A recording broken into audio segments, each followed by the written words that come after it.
आपको क्या लगता है कैसे सुधार होगा जिस तरीके से दिन प्रतिदिन मामले सामने आते हैं, चाहे वो रेप के मामले, बलात्कार के, छेड़छानी के, तो इन पे सुधार कैसे हो सकता है? देखिए, ये जो सारा सवाल है महिलाओं के ऊपर यौन हिंसा का, प्रगतिशील महिला संगठन बड़ा स्पष्ट है कि एक्चुअली ये एक सांस्कृतिक पतनशीलता का मामला है। भारतवर्ष एक अर्ध सामंती अर्ध औपनिवेशिक समाज है। भारतवर्ष का ढांचा ये है और इसलिए और मनुवाद क्या है कि औरत को जो है पिता पति औरत को हमेशा जो है पिता भाई पति और बेटे के अधीन रहना चाहिए और महिला का कोई स्वतंत्र उसका अस्तित्व नहीं है। यही मनुवाद है। अगर हम नटशेल में देखें तो यही मनुवाद है। जो लड़कियों की जब हम देखते हैं, जब लड़कियां जीन्स पहनती हैं, जब लड़कियां और वो हिंदू लड़कियां, उच्च जाति की लड़कियां जब वो जीन्स पहनती है तो आप उनके ऊपर हमला कर देते हैं, आप उनको वो धमकियां दिलवाते हैं कि ठीक है उनके ऊपर जो है हम एसिड अटैक करेंगे। और वो ताकतें जो बुल्ली भाई सुल्ली भाई जैसे ऐप्स बना करके मुस्लिम लड़कियों की, मतलब आप ये कैसे कर सकते हैं? और उनको तो तुरंत जमानत मिल जाती है बहुत, और ये भी बात है कि उनको ह्यूमैनिटेरियन ग्राउंड्स पे मिल जाती है। लेकिन जो लोग भारत के संविधान की रक्षा के लिए लड़ाइयाँ खड़ी कर रहे होते हैं या भारत के संविधान की रक्षा के लिए अपनी आवाज़ बुलंद करते हैं, तो उनको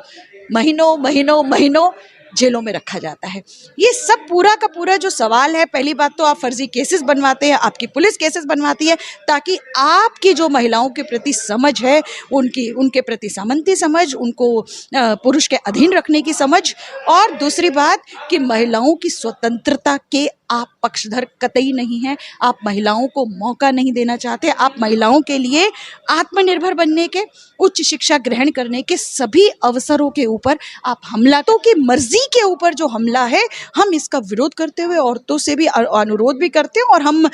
निश्चित तौर पर सड़कों पर आ भी रहे हैं और आएंगे भी, क्योंकि ये हमारी मर्जी है, हमने क्या पहनना है, क्या खाना है। आप हमारी मर्जी के ऊपर हमला करके हमारी मर्जी से हमारे जीने के अधिकार पर हमला करके आप हमारी शिक्षा के अधिकार को, आप हमारी रोजगार के अधिकार को, आप हमारे इलाज के अधिकार के ऊपर आप हमसे नहीं छीन सकते हो। हम अपने अधिकारों को बचाने की लड़ाई लड़ेंगे। आज हम जो अधिकार हमने लड़ के लिए हैं, हम जानते हैं महिलाओं को शिक्षा का अधिकार कोई भीख में नहीं मिला है। महिलाओं ने लड़ के, जो सावित्रीबाई फूले, ज्योतिबा फूले जैसे लोगों ने लड़ करके, और किस तरह से उन्होंने, फातिमा शेख जैसे लोग किस तरह से उन्होंने तमाम उस समय के हालातों का मुकाबला करते हुए, क्योंकि भारत के अंदर तो सामंती सोच ही थी ना उस समय, उस सामंती सोच का मुकाबला करते हुए जब वो लड़कियों को पढ़ाते थे तो उनके ऊपर पत्थर फेंके जाते थे, गोबर फेंका जाता था। इन सब चीज़ों का मुकाबला करते हुए उन्होंने इस अधिकार की स्थापना की और भारत के अंदर संवैधानिक रूप से इस बात की स्थापना हुई कि कोई जेंडर डिस्क्रिमिनेशन नहीं होगा। आज आपकी सरकार उन संवैधानिक मूल्यों पर, आज आपकी सरकार महिलाओं के लिए जो भी तमाम हमें हक मिले हैं, उन हकों के ऊपर जो हमला कर रही है। भारत की महिलाएं, भारत के न्याय पसंद लोग, भारत के प्रगतिशील लोग आपके हमलों को नकार देंगे और वो निश्चित तौर पर आज एक के ऊपर आपने निशाना बनाया है, परंतु इस बात को वो समझते हुए जनता के अधिकारों को बचाने के लिए, महिलाओं के हक लड़कर और कुर्बानी देकर मिले अधिकारों को रक्षा के लिए वो निश्चित तौर पर सड़कों पर और ज़्यादा बड़ी संख्या में आएंगे। लेकिन आपने दिल्ली पुलिस की बात की, लेकिन अभी हाल ही में दिल्ली पुलिस ने एक बहुत बड़ा एक्शन लिया है। जो फ़ोन के जरिए महिलाओं को धमकियां मिलती थी, उनको हरेसमेंट किया जाता है, उस पर आप जल्द से जल्द सख्त कार्रवाई हो। देखिए, मैं यही कहना चाहती हूँ और बार बार इस बात को मैं रेखांकित और दोहराना चाहती हूँ कि हमें जो कुछ भी थोड़ा बहुत सुरक्षा मिल रही है, जो भी हम अफसरों को, जो भी हम पुलिस को मजबूर कर पा रहे हैं, वो जो औरतें, महिला आंदोलन सड़कों पर निकल रहा है, बार बार जवाबदेही जो हम मांग रहे हैं। आज कितनी बार जब हम लोग दिल्ली पुलिस के मुख्यालय पर प्रदर्शन करते हैं, या 2012 में जिस तरह से निर्भया के सवाल पर औरतें सड़कों पर आई, ये सवालों की वजह, इस महिला आंदोलन की वजह से ही ये अफसर और ये पुलिस जो है मजबूर होते हैं कि ये थोड़ा थोड़ा कुछ कुछ करते रहे। इसकी वजह से जो महिलाओं को थोड़ा बहुत लाभ मिल रहा है, वो महिलाओं के संघर्षों के और महिला आंदोलन के सड़कों पर निकलकर महिलाओं को संघर्षों में उतारने की बदौलत मिल रहा है, कोई भीख में नहीं मिल रहा है। और जो पुलिस भी जो ये छोटे मोटे कदम उठा रही है वो इसीलिए ये महत्वपूर्ण कदम इस तरह से बनते हैं क्योंकि महिला आंदोलन के दबाव में ये कदम उठाए जाते हैं। महिला आंदोलन इसके ऊपर लड़ करके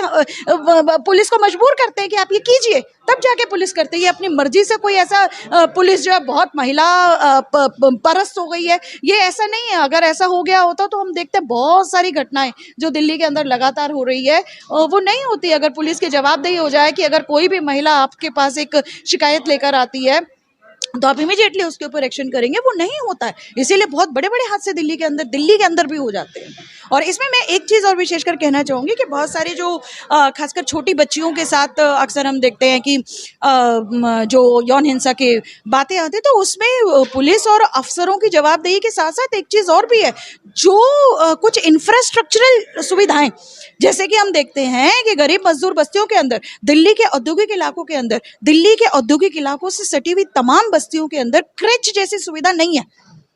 क्रेच की फैसिलिटी नहीं है। तो जो औरतें मजदूरी करने जाती हैं, जो औरतें घरेलू आया के रूप में काम करने जाती हैं, जो औरतें फैक्ट्रियों में काम करने जाती हैं, जो औरतें विभिन्न रूपों में दिल्ली की आर्थिक गतिविधियों में शामिल होने के लिए जाती हैं, वो अपने छोटे बच्चों को असुरक्षित रूप से या तो पड़ोसी के रहम पर या बच्ची को बंद करके और उसके एवज में जो बच्चियों के साथ बहुत सारी घटनाएं दिल्ली के अंदर होती है। और जब दिल्ली महिला आयोग की जो हमारी अध्यक्षा हैं वो जो है बड़े आंसू बहाती हैं, बड़ी जो है वो कड़ी कार्रवाई की बात करने लगती हैं, परंतु वो भूल जाती हैं कि दिल्ली के अंदर 7 साल से आप ही की सरकार है और आप पार्टी जो है फेल हो गई है दिल्ली के मजदूर बस्तियों के अंदर क्रेच सुविधा हासिल कराने के लिए। अगर आप एक ढंग का चलता हुआ सरकारी क्रेच जो फुली इक्विप्ड हो, अगर आप वो उपलब्ध करा दें तो दिल्ली की बच्चियों को आप सुरक्षित कर सकते हैं और ये घटनाएं आप रोक सकते हैं। परंतु आप तो केवल सजा की भीषणता की तरफ बात करोगे। जैसे ही कोई घटना होगी आप ये बात जरूर करोगे कि फांसी होनी चाहिए, मगर सजा की सुनिश्चितता, फांसी जो है रेप का हल नहीं हो सकती है, डिटरेंट इफेक्ट उससे नहीं होता है। बात यह है कि रेप के मामलों में अविलंब पुलिस की चार्जशीट फाइल हो जाए, साइंटिफिक एविडेंस कलेक्ट करने के लिए जो समय लगता है वो समय ना लगे, क्योंकि FSL की लेबोरेटरीज काफी ज्यादा हो और साथ साथ में आपके पास इनफ नंबर कचहरियों का नंबर ज्यादा होना चाहिए, स्टाफ होना चाहिए, ताकि कचहरियां जल्दी से अपना काम कर सके। लेकिन ये आपकी प्राथमिकता में कभी भी नहीं होता। सजा की सुनिश्चितता गारंटी हो सकती है समाज के अंदर महिलाओं के ऊपर यौन हिंसा रोकने की, न कि सजा की भीषणता। अपने दिल्ली की बात की, दिल्ली में जिस तरीके से रेप के कांड बढ़ रहे हैं, बलात्कार बढ़ रहे हैं महिलाओं के साथ, लेकिन वहीं उत्तर प्रदेश में जो अभी योगी जी फिर से मुख्यमंत्री बने हैं, उनका कहना है अगर रेप होता है, लड़की के साथ छेड़छाड़ होती है, उनके घरों पे बुलडोजर चला जाएंगे, उन पर सख्त से सख्त कार्रवाई होगी। देखिए ये फिर से वही चीज हो गई है, ये आप पॉपुलैरिटी की बात करते हैं। दरअसल ये एक बड़ी दिक्कत हो गई है कि जहां पर सरकारों की और अफसरशाही की और पुलिस की जवाबदेही और अकाउंटेबिलिटी, आंसरेबिलिटी और अकाउंटेबिलिटी की जहां पर बात आती है तो आप इस तरह के आप कानों को अच्छी लगने वाली बात आप करने लगते हैं। कोई कहने लगता है कि भाई आरोपियों को, बलात्कारियों को फांसी दो, कोई कहने लगता है कि हम बुलडोजर चलाएंगे। तो सवाल ये है कि आपके बुलडोजर चला देने से या आपके फांसी की सजा दे देने से, तो मैं ये बात कह देना चाहती हूँ कि सजा की भीषणता कभी भी किसी अपराध को रोकने में कारगर नहीं होती है। ये सजा की सुनिश्चितता होती है और सजा की सुनिश्चितता के लिए जो ढांचागत उपाय हैं, जो अफसरों की और पुलिस की सुनिश्चितता, पुलिस की जवाबदेही है, आप उसको तय किए बगैर सजा की सुनिश्चितता के लिए पर्याप्त संख्या में कोर्ट्स, सजा की सुनिश्चितता के लिए अस्पतालों की संख्या बढ़ाना, सजा की सुनिश्चितता के लिए आप वैज्ञानिक जांचों के लिए जो लेबोरेटरीज की जरूरत है उसकी संख्या बढ़ाना, अगर आप वो नहीं करेंगे, जो कि इनमें से कोई नहीं कर रहा है, तो ये बातें आप ठीक है कानों को अच्छी लगने वाली बातें हैं, इनसे ना महिलाओं की सुरक्षा सुनिश्चित होगी और ना ही इन अपराधों को रुकने की कोई गारंटी होगी। आपको क्या लगता है जिस तरीके से 5 साल योगी जी ने काम किया, फिर दोबारा सत्ता में आ गए, लोग सत्ता में आ गए, वो लोगों ने उनको चुना, उनका कहना है कि लोगों ने हमें काम पे चुना, हमारा जो काम दिखा, जिस तरीके से हमने जो महिला सुरक्षा है उसको लेके काम किया, रोजगार पे काम किया, सड़कों पे काम किया, स्कूलिंग पे काम किया। देखिए भारत की चुनाव व्यवस्था है ये, अब इसमें क्या जो है योगी जी अपना मुख्यमंत्री के रूप में वो चुने गए, मतलब आए हैं, और ये जो दावे किए जा रहे हैं कि उनको उनके काम ने चुना है, मैं समझती हूँ कि ये उनका काम नहीं, बल्कि ये कह लिया जाए कि दरअसल क्योंकि पूरा विपक्ष जो है, अगर संयुक्त रूप से विपक्ष लड़ा होता, और बहुत सारी जगहों पर तो हम देखते हैं कि बहुत ही मार्जिनल वोट से ये बीजेपी की सीटें आई हैं। तो अगर पूरे संयुक्त रूप से अगर हम देखें, अगर सारी विपक्ष के विभिन्न दलों के मिलाकर के अगर हम वोट देखें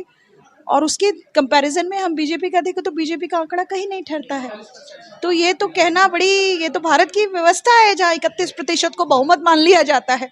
तो ये चुनाव व्यवस्था की प्रॉब्लम है। हमें नहीं लगता कि लोगों ने उनको चुना है। अगर लोगों ने चुना होता तो जो है ये पूरे विपक्ष को जितने भी वोट मिले हुए, विभिन्न पार्टियों को जितने भी वोट मिले हैं, या नोटा के ऊपर जितने वोट पड़े हैं, वो नहीं पड़ते अगर लोग सचमुच इनके काम को देख करके जीतते थे। तो इनका तो काम ये रहा है कि इन्होंने किसान आंदोलन के ऊपर दमन करते हुए वो लखीमपुर खीरी के अंदर हमने देखा कि लखीमपुर से भी बीजेपी की सीटें, बिल्कुल वो सीटें निकले जिस तरह। वहीं कहीं ना कहीं जो अखिलेश यादव है विपक्ष के सबसे बड़े नेता रहे, वो ईवीएम पे सवाल उठा रहे हैं। अगर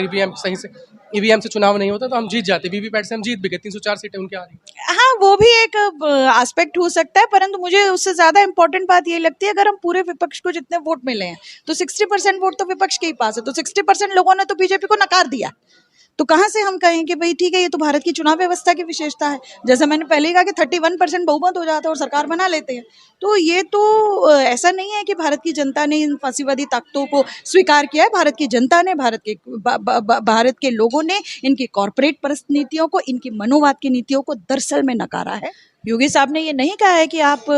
जितनी भी महिलाएं नौकरी करेंगी उनको आप पक्की नौकरियों की व्यवस्था करेंगे। योगी साहब ने ये नहीं कहा है कि जो भी लड़की आज डॉक्टर इंजीनियर बनना चाहेगी उसकी पढ़ाई की निःशुल्क व्यवस्था की जाएगी। योगी साहब ने ये नहीं कहा है कि जितनी भी महिलाएं इलाज के लिए जाएगी उनको क्वालिटी इलाज मिलेगा। आज आप महिलाओं के लिए इलाज कराना मुश्किल हो गया, महिलाओं के लिए संतुलित आहार की गारंटी नहीं होगी क्योंकि आपने इतनी ज़्यादा महंगाई कर दी है। क्यों नहीं आप जो है महिलाओं को निःशुल्क हर महीने आप जो है ईंधन की व्यवस्था करते हैं? आप ये नहीं कर रहे हैं आपके राज्य में। तो बल्कि ये हो रहा है, जो चीजें सरकारी स्कीम के तहत जनता को मिलनी चाहिए, आपने उसके ऊपर भी केवल आपका जो तंत्र है पूरा का पूरा, आपने केवल अपने ही लोगों को वो सुविधाएं मिले, आपने तो इसी की गारंटी की है। आम साधारण लोगों को सब चीजें मिल सके, आपने प्रक्रियाओं को इतना सरल नहीं बना के रखा हुआ है।